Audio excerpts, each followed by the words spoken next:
Safety is key with everything from kids to canines and everyone in between. In our last video, we talked about 5 tips for puppy safety. Now, if you didn't see last week's video, click here to go ahead and watch that after you're done here. This week, we are adding in another part to the puppy safety series and talking even more about things to consider to keep your canine safe. Before we start, be sure to hit that thumbs up and let me know you're watching. If you haven't done so already, hit the subscribe button so you can get notified when next week's video goes live. Michelle here with How to Train a Dream Dog.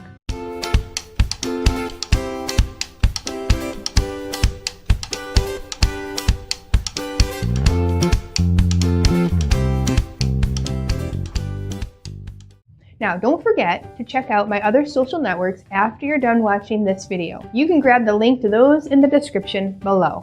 In the last video, I mentioned some heartbreaking things I had seen while working at the vet's office. Now, many of these emergency surgeries or injuries could have been avoided with a little knowledge ahead of time, and that's what I'm aiming to offer you today and over the course of this series of safety video lessons. Let's get started. I often get asked when it's okay to let a puppy meet another puppy. Your pup might be saying, "Let's meet some new friends." Okay, well, not so fast. While your puppy is little, we have to consider if your pup is up to date on vaccinations and if the other pup is too, before setting up any playdates. Especially when your pup hasn't had all 3 rounds of vaccinations. It's important to avoid dog parks or any other areas where dogs might have been, even sidewalks or where other dogs may have walked. Without all 3 rounds of vaccinations, your pup is susceptible to parvo, which can be deadly, or other illnesses that make your pup very sick. Most pups get their first round of vaccinations around 6 or 8 weeks. Then the second round is about 10 or 12 weeks, and then that last round is usually around the 16-week mark. Now, talk to your vet about the vaccination schedule they prefer, and make sure your pup is up to date before going on any play dates or field trips.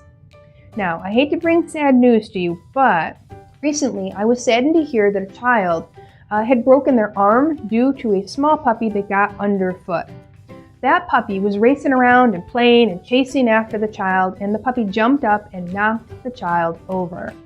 Now, we want to be careful with small dogs, and even big dogs too. They can get underfoot, especially in the kitchen when you're cooking or you're in a hurry when you're getting ready for work. It may be best to use a puppy pen when you're extra super busy and you can't monitor your pup's every move. Now, you can learn more about how to set up that puppy pen in this video here.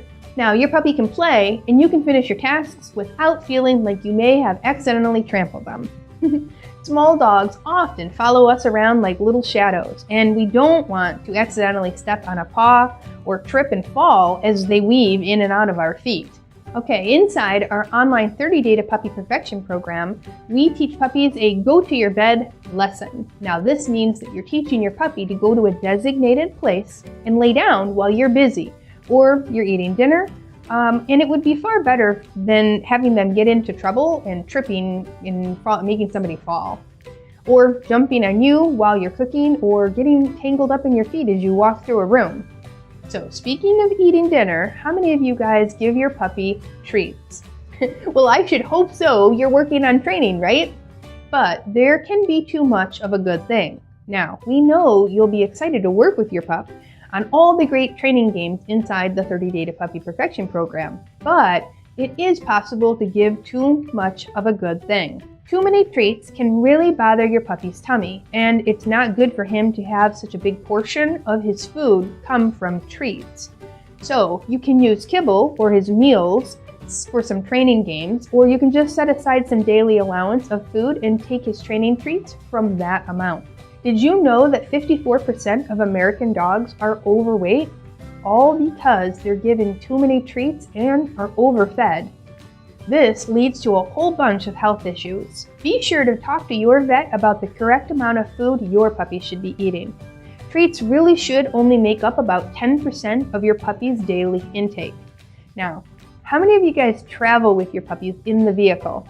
Now, do you take your dog to a friend's house or the dog park or the vet or the groomer? Then definitely they're going to be traveling in a vehicle. Let's talk about vehicle safety for just a minute.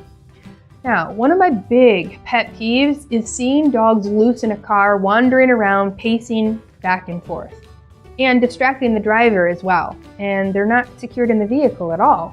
If someone slams on the brakes and your dog isn't strapped in, your dog is going to get injured or something worse. Now, we put kids in a car seat to keep them safe in the event that there's an accident, right? We need to do the same for our pups too. If you can, the most ideal setup is to secure your pup in a crate. But the next best thing is to secure your pup using a harness that buckles into the seatbelt. Now, if you need to know what size crate would be the best to keep your pup in when you travel, be sure to watch this video here, all about picking the right crate size. Okay, I mentioned a moment ago you might be taking your pup to the groomer. And if you don't think you need to, hear me out. This is a safety topic too. Now, when I used to own a grooming and training facility, I would say that at least once a day a dog would come in severely matted. Let's just say that it was so badly matted that when the poor dog got shaved, it would come off in one pelt, one whole piece. So many people don't know how to properly brush their long-haired dogs. They often don't realize the mats happen closer to the skin. Now, when a mat starts to form, it's actually pulling at your pup's skin and it can cause sores. These sores get infected and cause major problems. If a groomer has to shave down a dog, it is most definitely not because they wanted to, but because they absolutely have to. Shaving down a dog doesn't save the groomer any time. It takes them a lot longer because they have to be more careful not to nick the skin because the mat is pulling at the skin. And it puts a lot of wear and tear on a groomer's tools too. Good quality tools are very expensive. So please comb and brush your long-haired dogs as often as possible. And both long and short-haired dogs need routine nail trims so their nails don't cause problems with their paws and how they walk. If the nails are too long and your pup can't walk the way they are supposed to, this is super painful for your puppy. Be sure to have the pup's nails trimmed at least once a month. Now, for more information on grooming your dog, you may want to peek at this video here. I interviewed a local groomer that used to work with us but now owns her own shop. She had some really important tips for grooming at home in between your dog's professional grooming appointments. Some things are best left for the professionals, so don't attempt to do a full groom at home on your own. Okay, moving on to an entirely different topic. What happens if your dog bolts out the door? Sure, maybe you're playing the recall or come command games in my puppy training course I mentioned, but what if you aren't? Or maybe your pup just doesn't have a reliable recall yet, or come command. Now, I consider getting your pup microchipped. A tiny little grain of rice-sized chip can be put right under your puppy's skin between their shoulder blades. This means if your pup runs away and doesn't come back when you call come, then when somebody finds them, they can be scanned and returned to you, since you will have registered the chip with your contact information. Now, oftentimes pups run out the door without their collar on and then they get lost. I remember one 4th of July a few years ago when a dog wandered into our yard, scared from all of the fireworks. We had the rescue group come over and use the scanner, but the dog wasn't microchipped, and it took a lot longer for us to find the dog's owner. Eventually, he was found, but if he was microchipped, we could have called the owner and let him know we had his dog. Since we're on the topic of the come command, it is important that you do not chase after a loose dog, even if it's your own. When you chase your dog, they actually will run further away from you. Some dogs think you're playing a game, while others think they need to run further away because they're in panic mode. If your dog gets loose, or you see another loose dog, drop your body posture, clap your hands, be super silly and exciting, and move in the opposite direction. I don't want your dog or anyone else's dog to panic and run into the road and get hit by a car. The technique I just mentioned works amazingly well.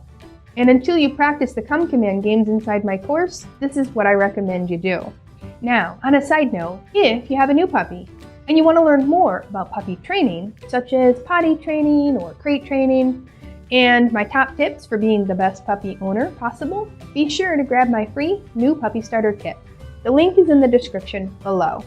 And if you have a puppy that has some unwanted behaviors going on, like biting and jumping and barking, or any of the others, you may want to watch the free Better Puppy Behavior Workshop.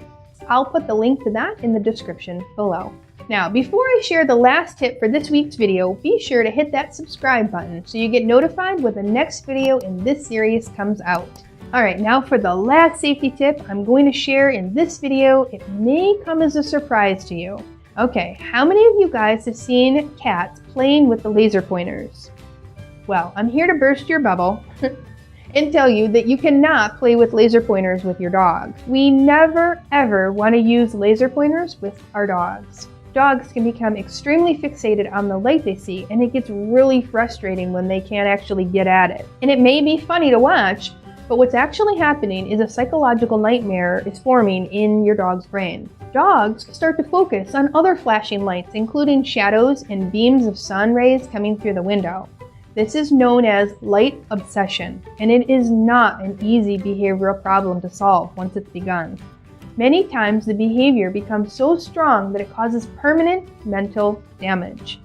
No amount of training can undo it, and no amount of medications from a vet can fix it or calm your dog down. Even animal behaviorists may not be able to help you and your pup, so please do not introduce a laser pointer to your dog. Alright, in the comments below, tell me which safety tip did you find most useful?